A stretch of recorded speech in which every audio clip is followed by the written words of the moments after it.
Hey everyone, it's Nicole Wilkins with FitnessRx for Women, and this is my next question and answer segment where I took your questions from Facebook and I'm going to answer them for you today. The first question I have is, I have a not so advanced question. Do you have to have a day of rest when working out? If so, does that mean do nothing at all or do a light workout? Thanks. Well, a rest day is important for recovery. I have a rest day once a week, and when I say rest day, it means nothing.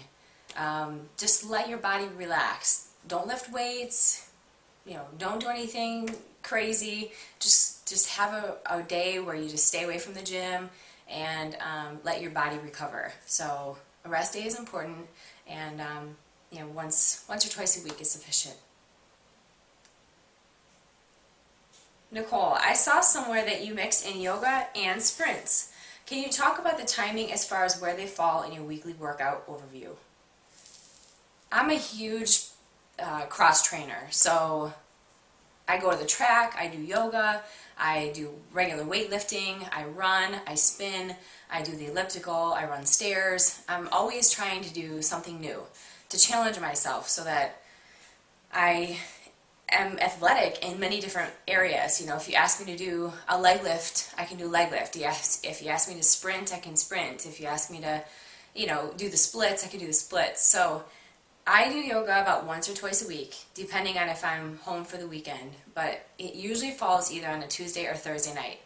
And as far as sprints go, I'll go to the track on Mondays, unless there's a game going on, then it might be on like a Wednesday or during the weekend. But one day during the week I go to the track, and then I might do sprints on the treadmill maybe 1 or 2 other days a week. But yoga for me is a supplement to my training. I don't count it as a cardio session. I just do it in addition to everything else I'm doing, because my heart rate doesn't get elevated enough for me to count it as a cardio session. But I think that the stretching is really important for the muscle recovery and just to reduce my risk of injury.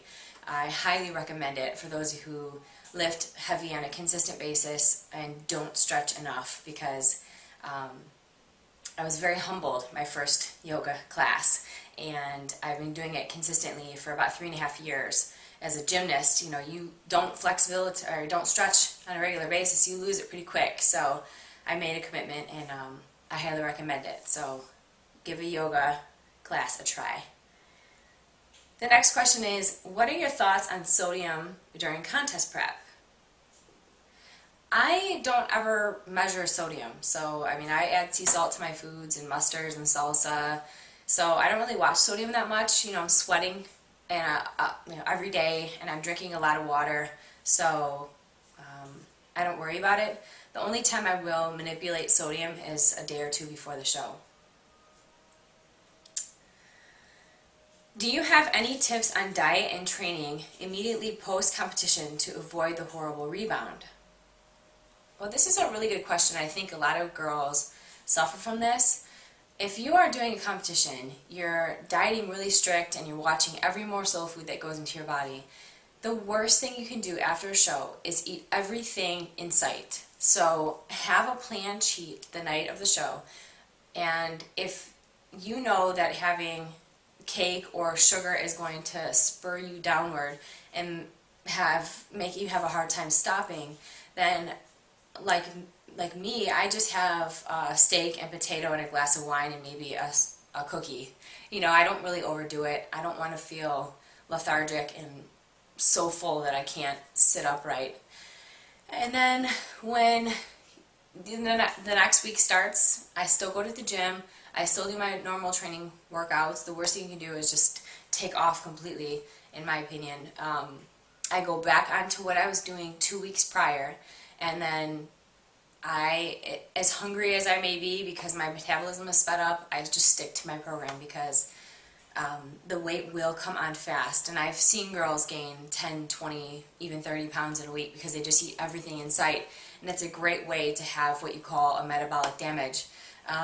If your diet is so strict where you're doing hours of cardio and you're eating minimal food for long durations of time, and then afterwards you do the complete opposite where you don't do any cardio and you just eat astronomical amounts of foods, of course you're going to gain weight. Of course. So, I mean, pizza wasn't on your contest prep diet, so don't expect to eat pizza in the off season and stay lean. It just doesn't work that way, unfortunately. So, be smart, drink a lot of water, watch your salt, that week after, because your body is very sensitive, so you've got to let everything regulate itself back out.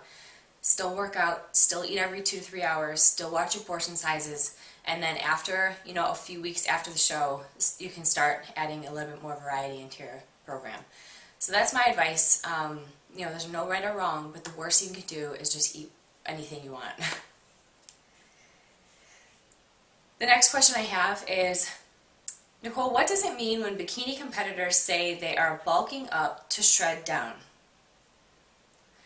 Well, if you have a bikini competitor say that, they don't know what they're talking about, because I don't believe that bikini competitors should bulk up, for one, because if you bulk up, it makes it too hard to get lean for a show. And two, bikini competitors shouldn't be shredded on stage. So if you're trying to get shredded, you may be in the wrong division. So a bikini competitor is in more of like a dancer's physique. It's tight, where you have a small waistline, you have curvy glutes, you have nice lean legs, you have good definition in the arms, but you still have some body fat, so that you look very feminine and a little bit soft. So you're not shredded, and most bikini competitors stay fairly close to that competition weight all year round. And the last question I have is, what cardio workout can I do within 30 minutes that will burn 1,000 calories? None. It's almost near impossible to burn 1,000 calories in 30 minutes if you're, a female whose average weight 150, 5'4" to 5'7".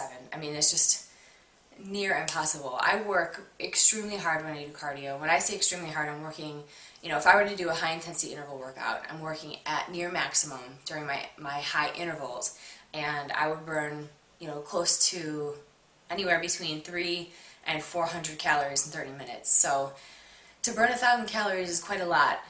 You'd have to work out for longer than that at a high intensity. So I wouldn't get so concerned about the number of calories. Just try to work as hard as you can within that allotted 30-minute period of time.